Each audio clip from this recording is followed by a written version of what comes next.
I wanted to mention two things to you before introducing Mo and Hadeel Ibrahim. And the first is I could see that you really enjoyed the music. So I wanted to thank those who've helped with the musical interludes. Both Gary Malkin and Michael Olmsted have helped ensure that this isn't all a left brain experience, that we also have some right brain stimulation as well. And Maya Christian has very generously supported each of these musical interludes, so thank you to Maya as well. And the other thing I wanted to mention before we start is that many of you know that the White House sponsored a U.S.-Africa summit several months ago.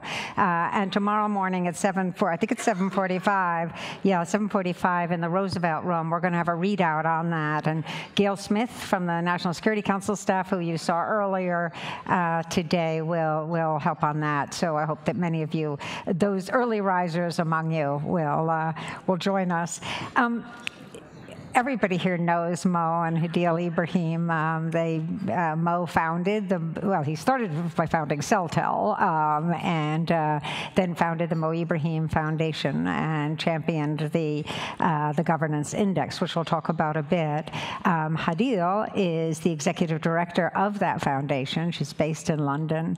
She's a remarkable young leader, really a remarkable young leader, and like Mo, a good friend. But she also chairs the African Center. Is that the right name?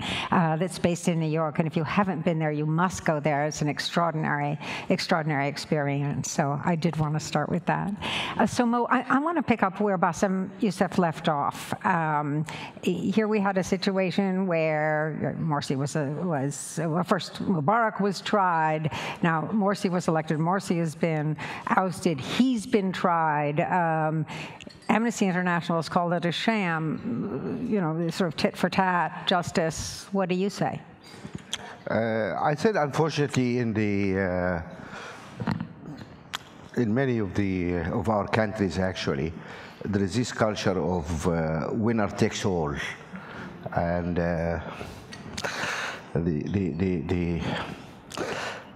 which really doesn't help. We need a more inclusive political process, which gives space for the others as well. I mean, we can have different views, but we're all citizens of the same country. So the exclusion of any groups or any sector of population is not that wonderful, actually. And unless we really do that, we cannot really talk about democracy, because unfortunately, even in many other countries, not only in our region, democracy is again interpreted that winner takes all. If you have 51%, it's fine. You got the mandate, and you just do what you like, and you exclude the others. But what about the 49% who probably voted for somebody else? I think it's a culture we need to deal with it in general. It's not only in Egypt. Yep. Tunisia gave us maybe a better example about how things can be done in a better way. And but other than Tunisia and that region, there's not really much. Of course, if you go to Sub-Saharan Africa, you can find some very good example in Namibia, where the president actually won our prize recently, or in Cape Verde, or where there is this mature culture of including the others and consulting. It is very interesting when we announced our prize, which went, I don't know if you have heard about it, but it went to the outgoing Namibian president. The most comprehensive praise to the outgoing president actually came from the Namibian leaders of the opposition parties. It's wonderful. It doesn't even happen here in Washington. Yeah. So I think North Africa can learn a few things from Southern Africa, if I may say. So Hadeel,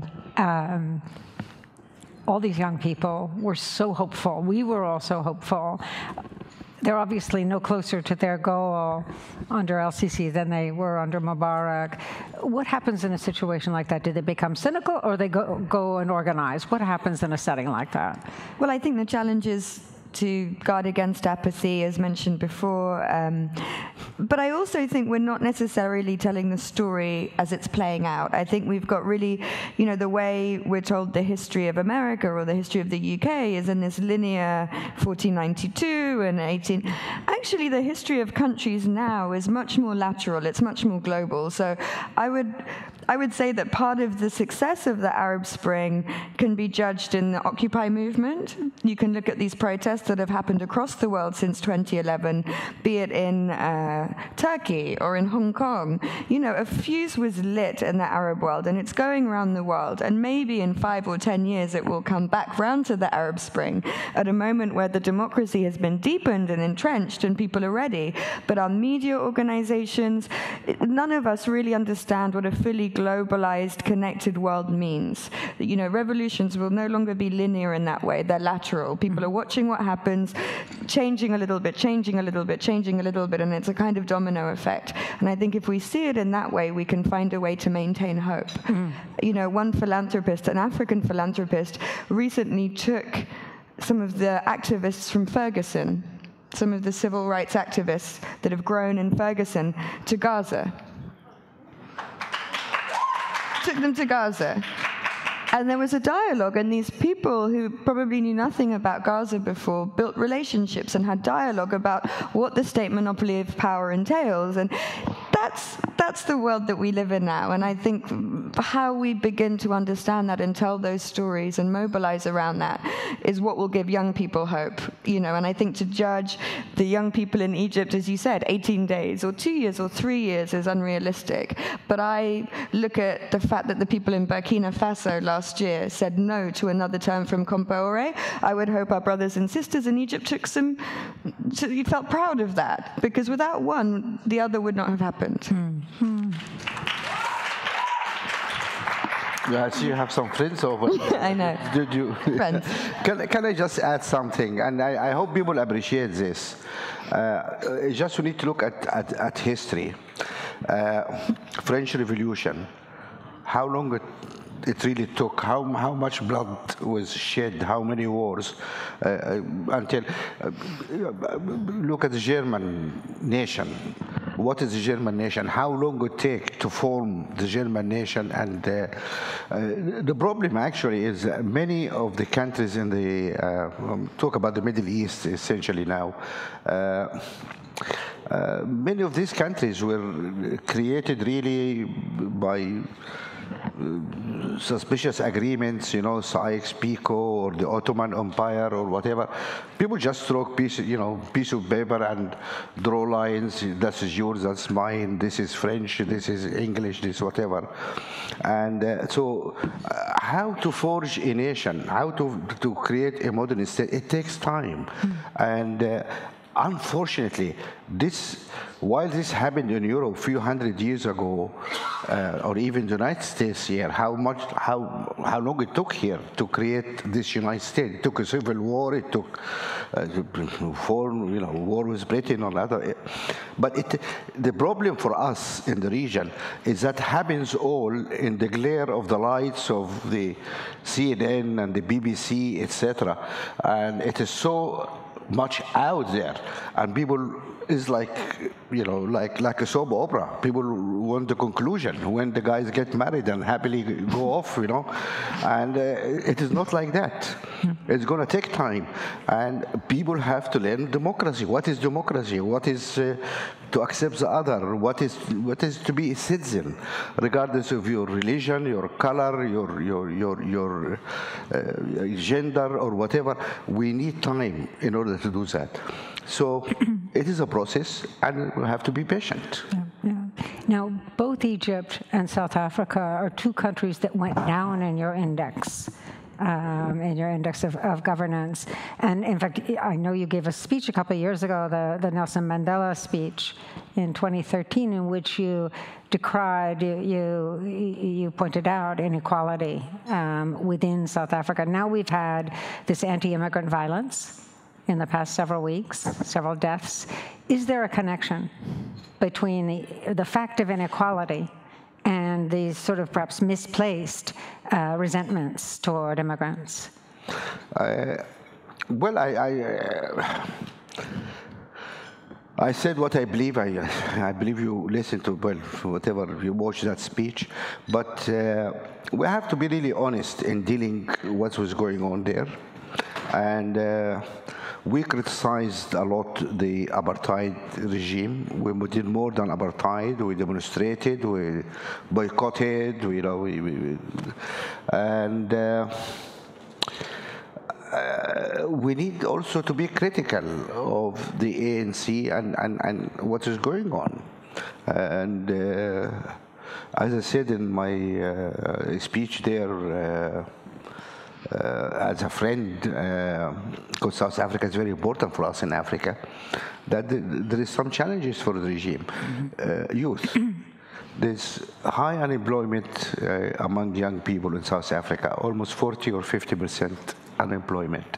That's a serious problem. A culture of entitlement has also been created. Some 11, 12, 15 million people living on entitlement. That's not healthy. I raised the question of black empowerment, which I said, did it help?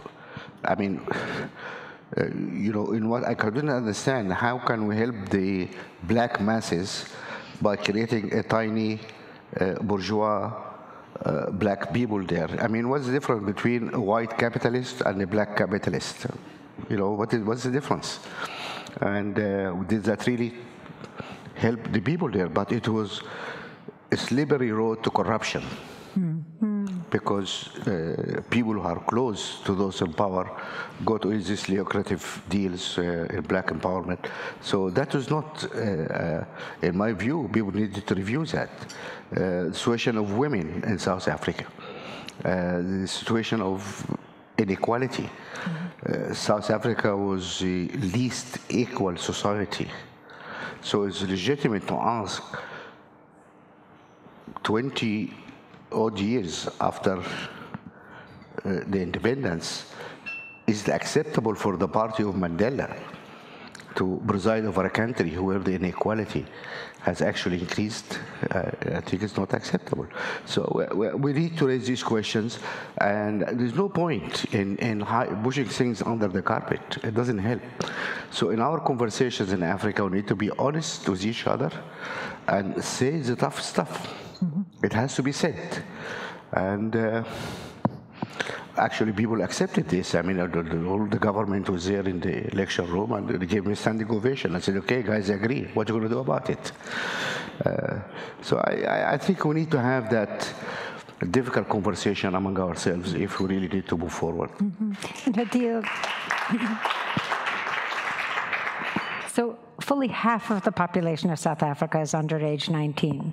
So right there, and with the unemployment figures you just cited, that alone would result in these kinds of disparities.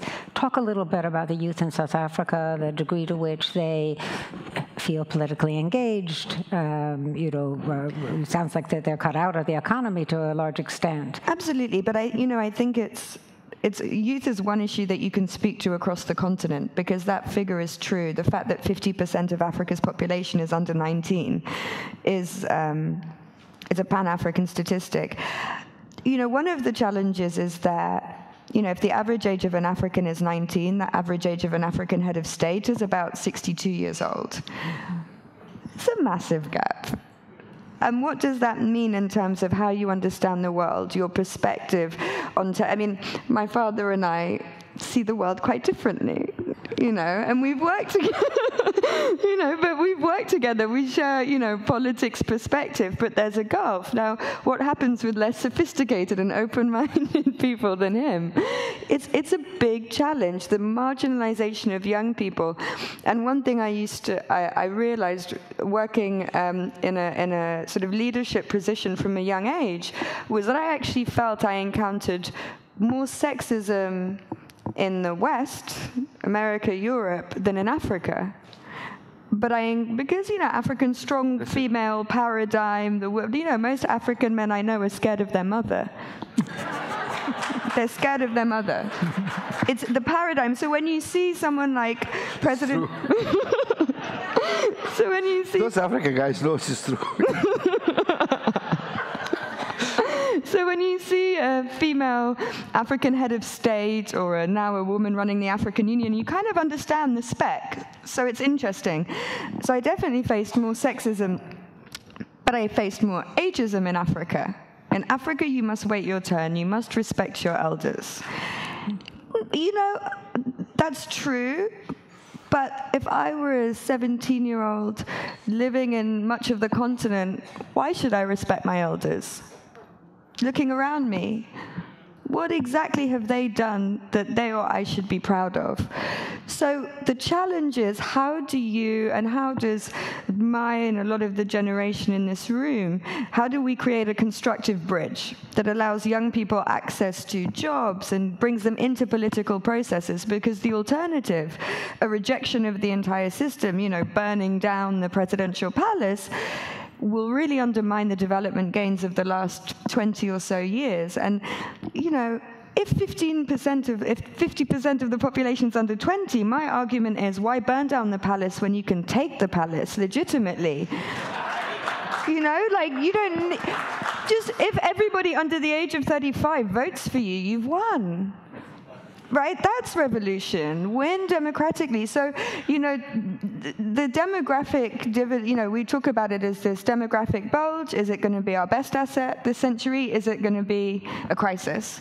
And a lot of it is how we build young people's faith in institutions and allow them at young ages to come into the system and take responsibility. So let's start with job growth. We talked a lot with Jim Kim about economic development that's job friendly. What would that look like in your view, Mo? Sorry, what the... economic development that is job-friendly, that finds opportunities. I mean, for example, we've got Larry Summers out there saying that states ought to be investing in infrastructure and employing their young people and others in the building of that infrastructure. And by infrastructure, he doesn't just mean roads and ports, but he also means schools and clinics. As you think about what would be the best way to stimulate jobs in societies like South Africa, what are the policies that should be followed? Right. I mean, this is a major challenge for us. Every year, there is 20 million young people coming to the job market in Africa. Every year, 20 million young people come. Where are the jobs going to come from? That is a tough one for us to deal with. And people need to understand, while mining and oil and, appear to be something really big in Africa, these industries do not create jobs. If you look at what the mining industry sort of jobs create, it is very small. Service industries generate far more jobs than the mining industries. And I was having a conversation with the vice chancellors of the Commonwealth University. They had a 100th anniversary in London the other day, and we're having a debate with them. And you look at our education system, it's completely dysfunctional, absolutely irrelevant. In Africa, 2% of our students in higher education study agriculture. 2% of the students. 70% of our people live on and off the land. Huge mismatch. 27% of the university students study humanities. So it's nice, to learn Shakespeare and Moliere, but are we going to build the bridges and the roads and the ports, etc., by reciting poetry? Come on, guys. So then I He's an asked... engineer speaking, you can tell. No, really, then I asked him, I said, can you just tell me, when the last time you guys in academia had a meeting with anybody in the business community? What is the linkage between the business community and our academic institutions? Did it ever occur to you to ask the business people what kind of skills you guys need? Where the next jobs are going to come from? What kind of people we need to really train? And this conversation is essential. What's happening is a bunch of bureaucrats sitting in our education ministries, etc., and some nice academics sitting in their ivory towers and just churning some kind of, all those people come out of the machine. And one interesting statistics we found, and I always talk data about it, and we need to teach everybody in Africa, we always need to talk data, information, and that's a big struggle, actually. The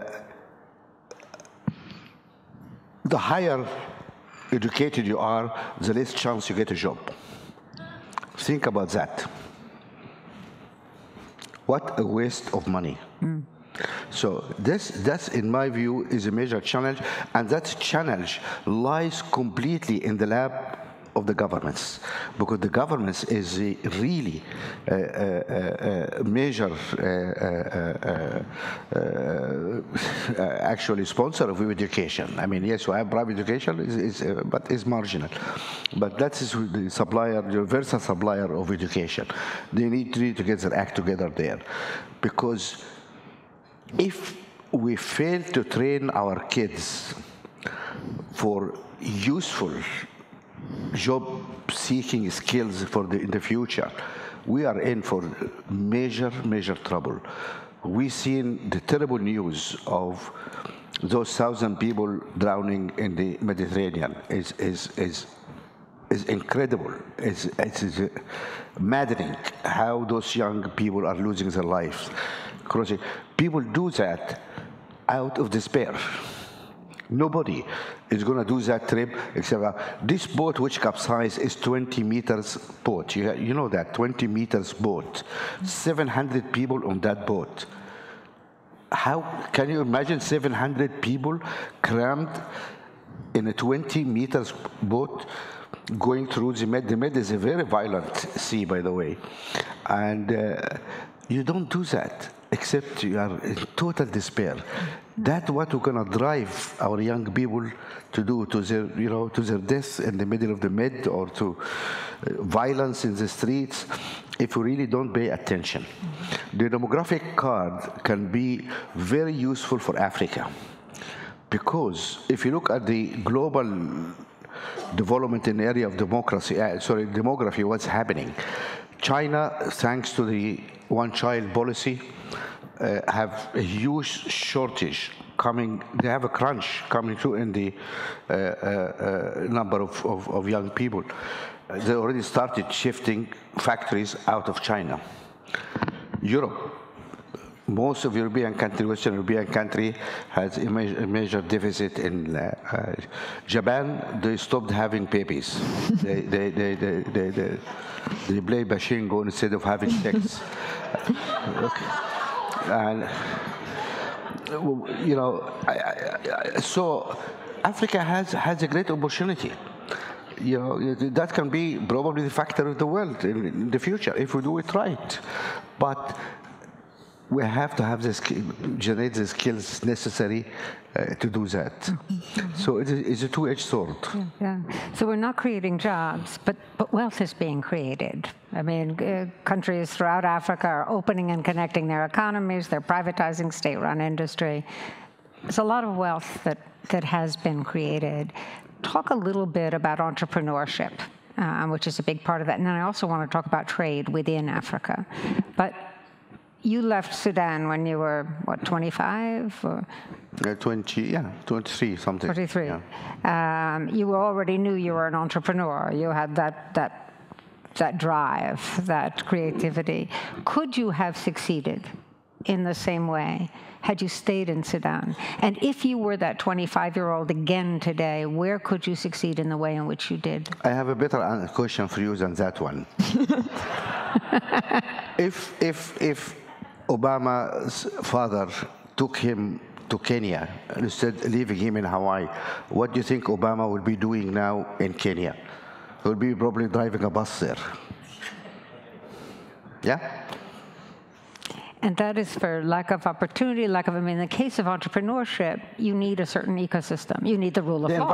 The environment around you need to enable people to move forward. Yeah. And a society which has mobility entrenched in its culture, whether failure is not a stigma. Actually, I hear in the Silicon Valley, it is a good thing to fail, to put in your CV that you failed, because you learn something, hopefully. That is really important, to create the right environment around that. What we see is the world now really driven by entrepreneurs, by disruptors, whatever you call them. And it is really interesting to see how fast the changes are happening around us. You look at great companies like GE or IBM or Ford, or how many years it took to build a great company. You know, today, 5 years ago, there was no Uber. Today it has a market cap, last time it was 50 billion. I don't know how much it is now. I'm sure it becomes 60 or 70 billion. I mean, in 5 years' time. WhatsApp in 2 or 3 years became $19 billion business. The whole environment, the hurdles in front of the young entrepreneurs are falling, one after another. It's very possible now you start a business and you go global. You absolutely go global in no time. In the past, how many years it took any business to go global? 100 years to really cover what's going on, what's going around you. So the whole globalization and the business environment issue around us is changing. It's really opening opportunities for great companies to come up out of nowhere, and that gives great opportunity from people from developing countries. Entrepreneurs now come out of Africa, come out of China, come out of India, and great things happening all over us. And I'm not sure that we are all really appreciate how deep the transformation and how a tsunami is coming. And you guys in America had it good for a long time. It's going to change, you know. Thank you for that sympathetic look. So Hadeel, you know, there are innovation hubs popping up all over Africa now. Randall Kempner is here, Kate Muther, and there are several people in the audience who've been involved in investing, either working with intermediaries, they're investing in small and growing companies, or doing so themselves. Yasmin Bellasaji started She Leads to try to bring investment and other assets to companies that are started by women. Talk a little bit about the atmosphere now, and whether you're feeling hopeful or not about that, about the opportunity. Maybe less of an opportunity for jobs, but maybe more of an opportunity for entrepreneurship right now.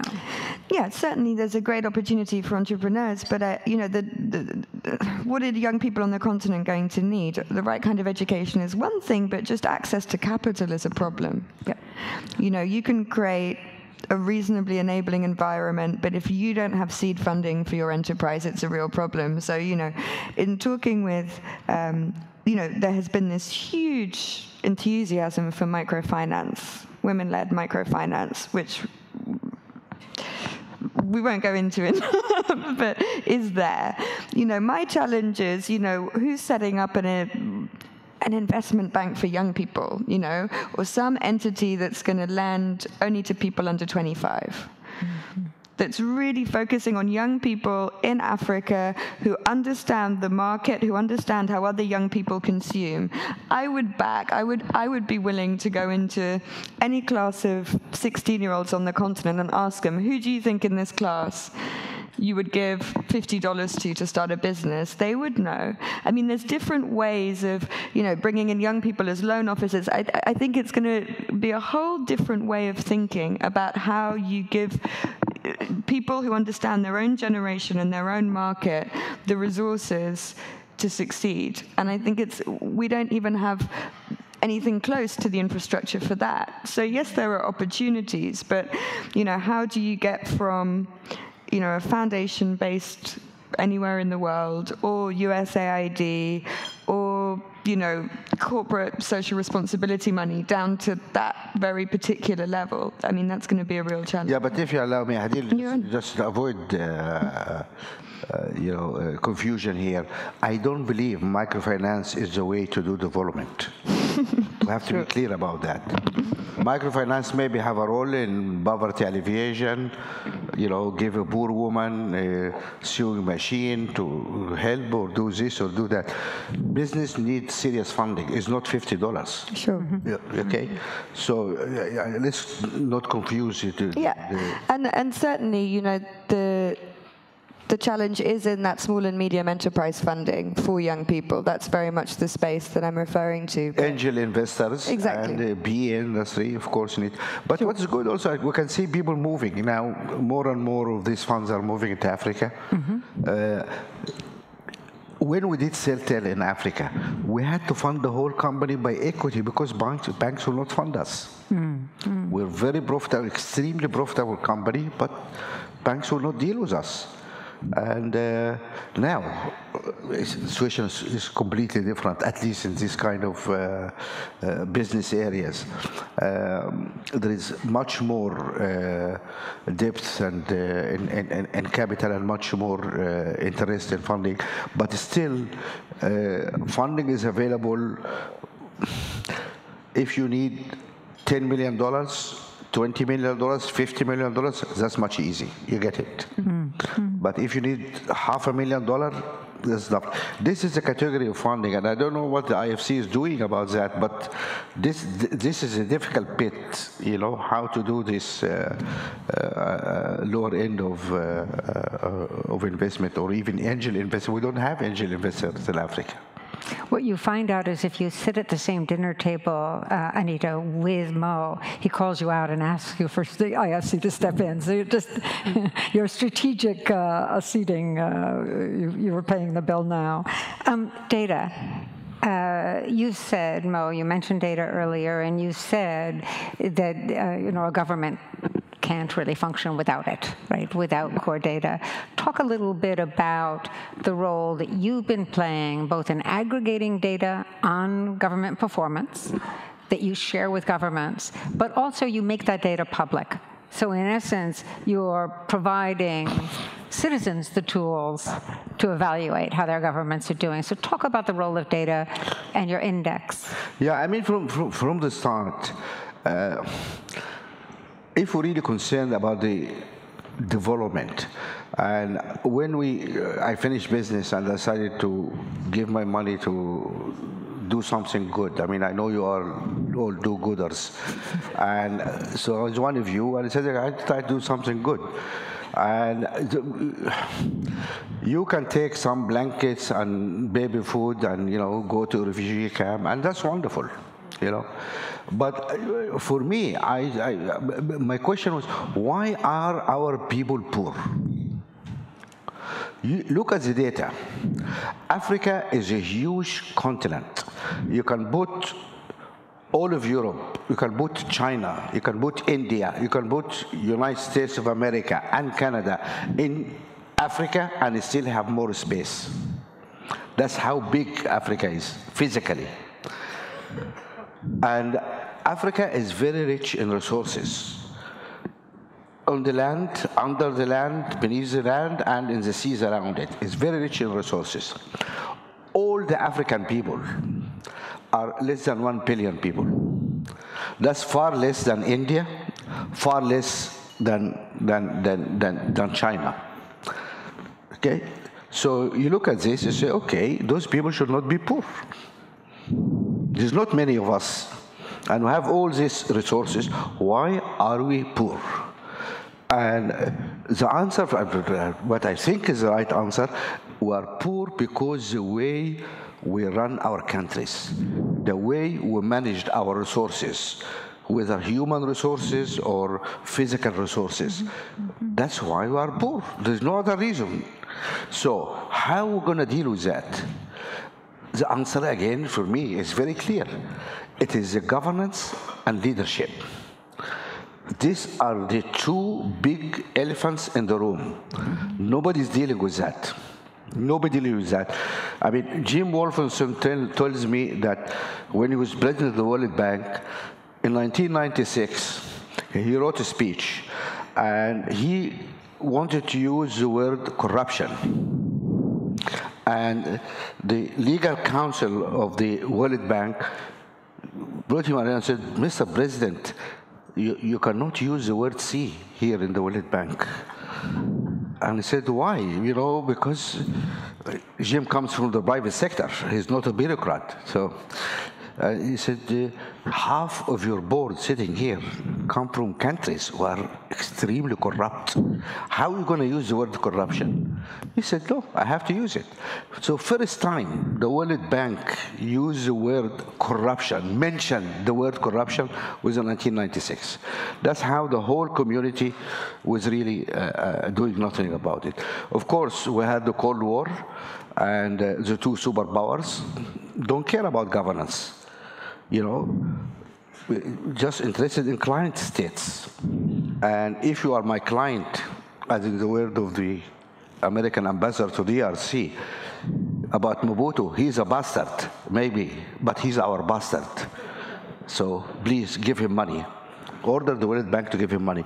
So that is the situation of governance in Africa. And governance for us then is really the big issue. If we are well governed, if we had decent leadership in Africa, we need to end this industry of aid.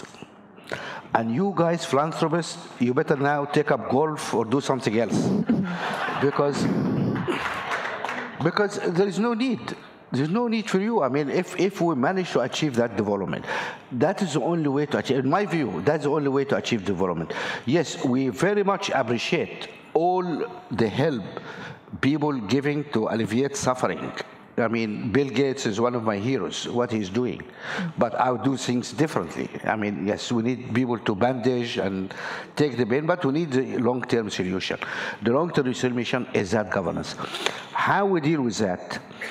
Governance is not a mystery. Nobody was using the word governance. Actually, when we started to do our work, we had to find translation. We had to invent words for the word governance. There's no word in Arabic. So we had to invent the word, we said al-hawkama al-rashida, because there's no word in Arabic for good governance. And Swahili, we had to find a word in Swahili for it. Anyway, but to start to talk about governance, we don't want to talk about an intellectual concept, mysterious something there called governance. No, governance needs to be translated to something very simple. That's how the index was born. So services you provide, it's public goods you deliver, right? It's yes, about it's confidence. It's what the government needs to deliver. Yeah. And what needs to deliver is the rule of law. In the rule of law, what comes under that? Independence of judiciary, decent laws, access to poor people to justice, how many people in prison for their opinion, whatever, in the economy, what needs to be done in human development, in children, human rights, in women rights, social, economic, political rights. We have 137 parameters, which we measure in every African country, and we publish that every year. And that is useful because then, of course, that's aggregated, and then everybody's ranked. Because when the civil society have the conversation with the government, we need to have a conversation based on data and facts. I don't like this president because he dances very well, or because he deliver good speeches, or he's handsome, or what. No, it's what the guys delivered. And also it's good for governments, because governments need also that objective evaluation of what they've been doing. And in some areas, there's some key areas where you've seen vast improvements on the index, in civic participation, Hadeel, in human rights, in the delivery of healthcare. Women's rights. In women's rights. Yeah. So say something about what is looking better and what has been more difficult. I think one of the things we really exposed was there was an assumption that if the economy of these countries improves, everything else will improve with it. And what our data really showed was that that isn't the case. And we're seeing this all over the world. You know, just because the macroeconomic performance is good doesn't mean people's lives are improving at street level, and certainly didn't mean that there was more democracy. We've actually seen democratic stagnation across Africa at the same time as we've seen economic progress. So I think one of the things it really led us to do was say to our leaders, you have to focus on all of these things at once. It's not enough to do one or another and try and make trade-offs. You know, good governance is a kind of entirely lateral exercise. But if I may add briefly to what my father said on the issue of governance, and it also relates to the subject of entrepreneurship. Yes, in Africa there is a lot that our leaders have to do better, and our civil society has a role to play, an active role to play in pushing our governments to perform better. But it's also clear that there are structural global reasons why Africa struggles to progress. And we're not honest about those reasons. We're not honest about the illicit financial flows out of Africa. $60 to $120 billion leaves Africa illicitly every year, and only 5% of that is corruption. 20 to 25% is crime. 60 to 65% is multinationals tax evading, transfer pricing. That's a huge amount of money. That dwarfs development assistance. So let's be clear, we have a financial system, a system of taxation, a system of transfer pricing, of arbitrage, that structurally undermines Africans' efforts to mobilize domestic resources. We also have a global governance architecture that we have inherited from the end of the Second World War. That is what the membership of the Security Council of the UN is driven by. We have to be honest about that. And, you know, as we were discussing today, it's striking that by not giving China a seat at the table, by India not having a seat at the table, Germany is not a P5 member. Now look what's happening. China has gone and set up its own development bank, $125 billion on the table. We don't need the World Bank. So, you know, this is what happens when we create inequitable governance systems at the global level as well. So, yes, we need to get our act together in Africa, but we also need to stand up and say, all this aid you're giving us, you know, you're taking an awful lot and then throwing back pennies and saying, oh, and thank us for our generosity. It's not equitable. So, you know, we'll see what happens going forward. I think this is a very good point, actually. That's why I like my daughter. No, she's because really good governance is not only an issue of Africa. People talk about corruption and say in Africa, look, for every corrupt official, there is 24 corrupt business people. And where are they? Are here in Washington and in New York and, you know, Paris and whatever. And there's no light shed on those people. Global governance is really shambles, to be honest. And need to UN reform. People have been talking about UN reform for how many years? Since I think Kofi Annan in his second term started with that. Did anything happen? No. How come Germany is out of Security Council?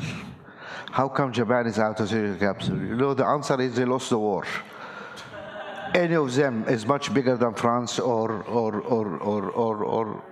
UK. Yeah, those two guys are Security Council. India is not. It has more people than all those guys put together. It's not there. Doesn't that delegitimize the United Nations Security Council? It does. It does. people doing anything about it? No. The IMF, the Congress here refused to allow change in the voting rights in the IMF. Very stupid. Absolutely stupid. What is going to happen?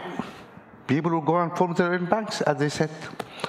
You are delegitimizing the IMF because it cannot stay an American institution. This is a global world, guys. We have to live together. This is not an American world. It's a global world. We have to understand that. Chinese economy is going to take over the American economy anytime now, if it has not done that already. I think in purchasing power, we need to live with that. Number one. Yeah. We need to live with that. And there's no problem. It's fine. It's fine. But we need to find really a way to deal with the others. And so governance is a problem. Not only in Africa, it's here as well. Right. Well, there's national governance and then there's global governance. Right. We've never had sort of we've never caught up with the social structures that you need for global governance. Back to national governance for a moment, though. You've just had a situation in Nigeria where a duly elected president was voted out of office. He ceded as fast as he could possibly cede. This is good luck, Jonathan. He followed all the rules. Is he qualified for the Ibrahim Prize? Is he somebody that you would think of? I'm not asking you to tell me who your candidates are, but no, the first thing, I'm not. I don't sit on the Prize Committee to start with. Let's have that clear. Again, an issue of governance. We have to practice it ourselves. So I have no vote. I don't sit. Those guys decide what you want. So I cannot answer the question. But my suspicion is this: when you see the criterion for giving the prize, it's not just you came democratically. It's not just you left democratically. It's also what you have done in between. What did you deliver? And that's what the Prize Committee will evaluate. Yes, President Jonathan did something wonderful by conceding, avoiding violence, and we made a statement really saying, thank you, Mr. President. There was a situation in which we were talking about this earlier with Jim Kim, where some smart, good policy decisions turned out to be bad politics. And I'm thinking about the fuel subsidies, Hadeel in particular.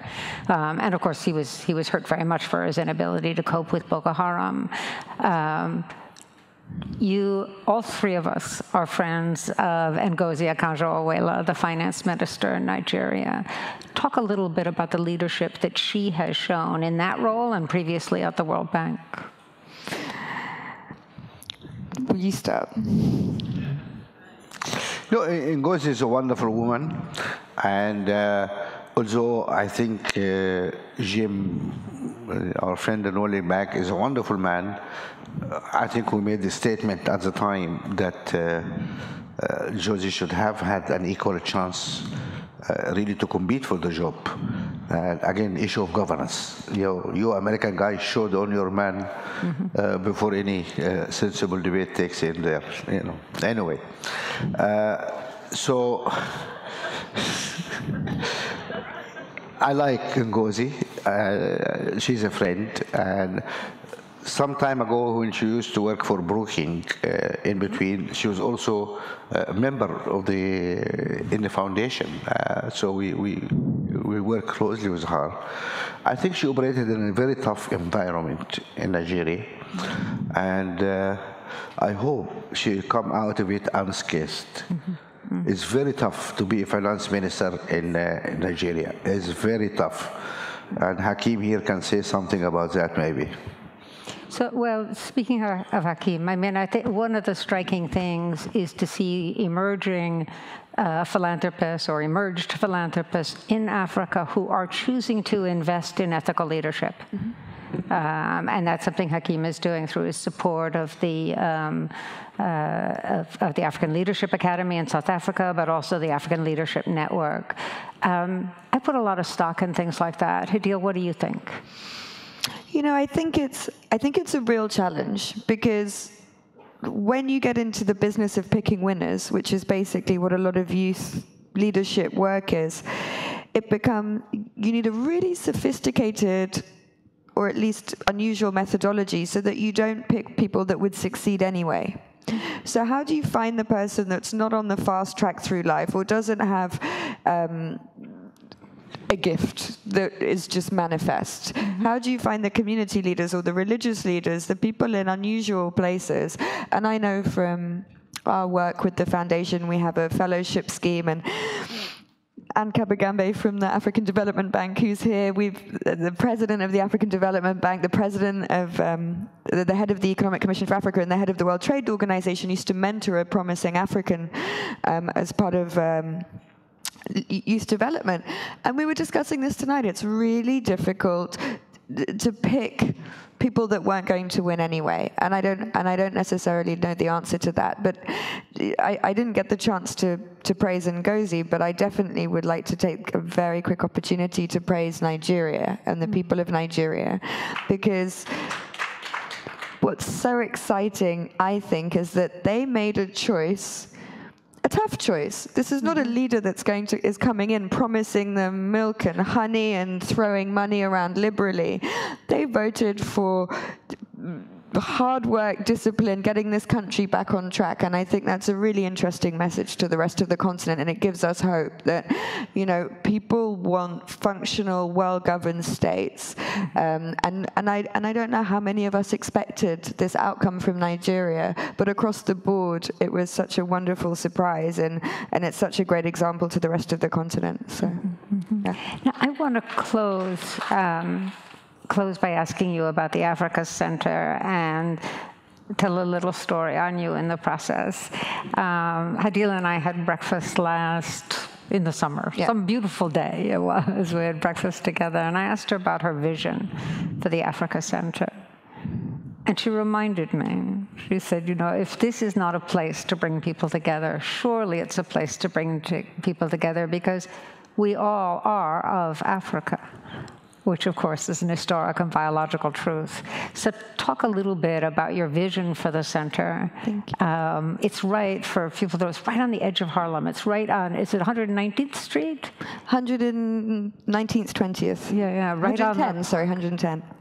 In New York, so go ahead. No, thank you. I mean, I think having been privileged to work in a range of foundations and with institutions, it becomes clear the institutions that you have and the ones that don't exist. And it was really time to build a 21st century institution. An institution that, of course, while called the Africa Center, has as its principle that we are all from Africa, and this can be a convening place for all these global discussions that need to be had. So we're focusing on culture, policy, and on business. We're a young organization, by which I mean only one person on the board is not in their 30s. Which is unusual for an institution with the aspirations that we have. But in the end, I started by talking about seeing the Arab Spring laterally. We have to see everything laterally. You cannot solve any problem in a silo anymore. There's no American solution to climate change. There's no Chinese solution to poverty. There's no African monopoly on bad governance. So we're really working now with a range of foundations, with the private sector, with the UN, with community organizations in Harlem, with intellectuals in Africa, with museums in Brazil, to build a world-class institution that's going to be able to have the conversations that need to be had. And, you know, I look around this room, those of you that I know are embarking upon such interesting and innovative work. I don't know outside of places like this where we get to sit down and talk about what works, and there's a UN person in the room listening and learning, and there are business leaders in the room. You know, it's a new kind of institution that reflects a new century, and hopefully the learning from the Global Philanthropy Forum and all these other platforms that I've been part of will be realized there. So I urge you all to come. We're a completely kind of inclusive organization, and I'd love to learn and see how we can all partner with you and genuinely build something really, something new and something relevant. So thank you, and please join me in thanking both Mo and Hadeel. Thank you. I'm going to stay up here because I have to announce something. So I'm going to tell you a little story as they take their seats. Hadeel pointing out that most African men are afraid of their mother. Ngozi Okonjo-Iweala and 3 other women and I traveled to Chad to visit refugee camps of mostly women and children from Darfur. And we later got word that one of the warlords who was refusing to sit down and talk wanted to see us in Paris. So we flew back by way of Paris. And I chose not to speak because I thought, a Sudanese warlord is not really that interested in what an American woman has to say. So then the Somali woman spoke, and he listened, and the Kenyan woman spoke, and he listened. And then it got to Ngozi, and she looked at him, and she said, "I am of Africa. I look at you and I see my son." And he went, his eyes bugged out, and he said, "Yes, Mama, yes, Mama, yes, Mama," for the rest of the evening. So Ngozi knows how to be powerful, and you know how to recognize it. Now, thank you so much.